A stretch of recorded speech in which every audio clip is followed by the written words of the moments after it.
So I also wanted to talk a little bit about the day-to-day personnel and what do you want for your company? What do you want people to think about as they make those really important first hires? Who is a really great personality wise? Who is a really great first hire? You have to be really clear. What is your business? What business are you in? And what roles do you need filled to execute? Because some need an hourly work staff that come in and do certain tasks day in and day out, right? So that's one thing.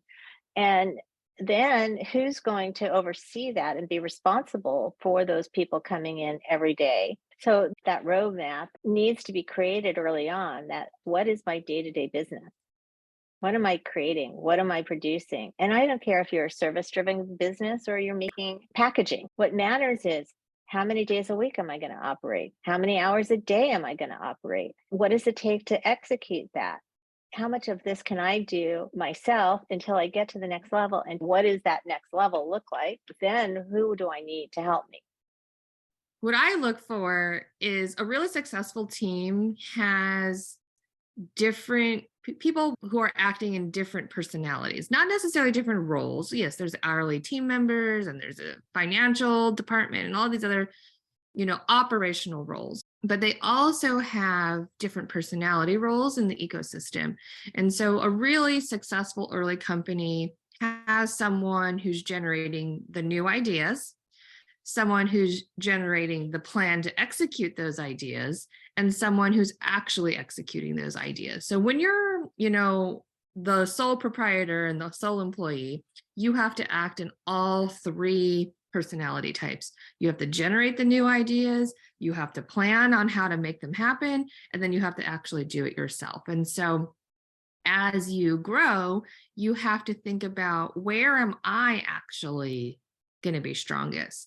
So I personally am on the plan and execute side, and Merrill is on the ideas and execute side. So we both have a gap, and that's why there's two of us. So I like to have a evaluation with teams to say, okay, well, who is acting right now in your new idea generation?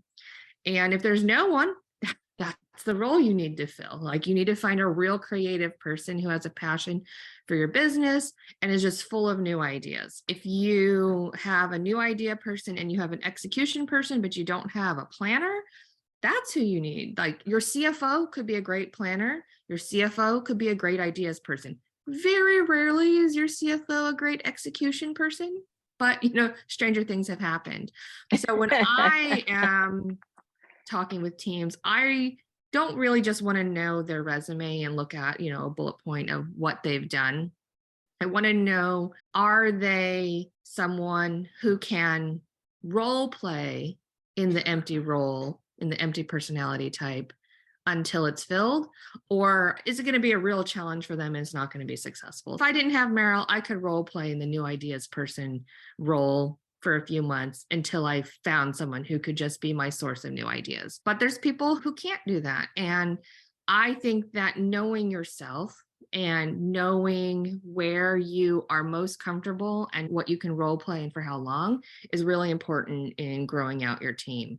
And yes, specific roles do matter.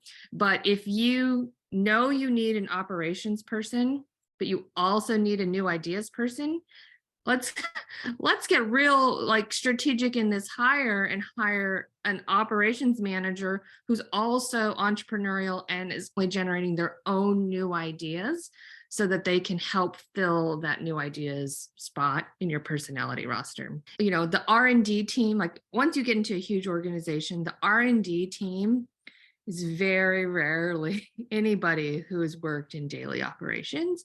And the daily operations team is very rarely anyone who's worked in R&D, because just the part of your brain that's working, like in the R&D team, you're just like ideas, ideas, ideas, ideas, constantly, constantly, constantly. Yeah. And in the operations team, you're like practices, practices. You just do your practice and you're honing and refining your practice tighter and optimizing that.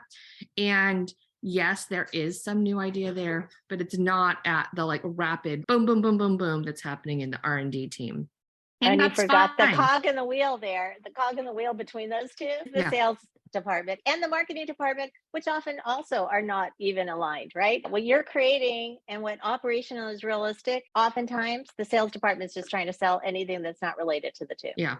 But that's where that planning So personality comes into place, come because exactly.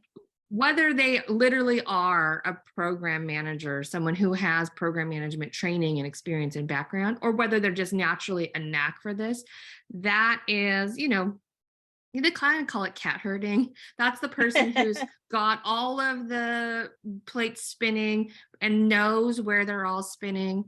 And really, if they are able to focus in their role of planning and saying, hey, you had this idea, this is the execution, I'm going to put these two pieces together.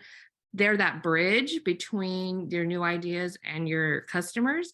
It can be so successful. But if you have too many new idea people, it really frustrates the execution people. You have too many execution people, you never get new ideas, your company can't grow. So you need everybody, but that planning middle role is so vital and people don't really think about it. So a lot of times when I look at a roster and I talk to the team members, I'm like, oh, I see what's missing here is actually this planning role. So let's look for someone who has this type of like program management experience, because that's what's going to take your company to the next level.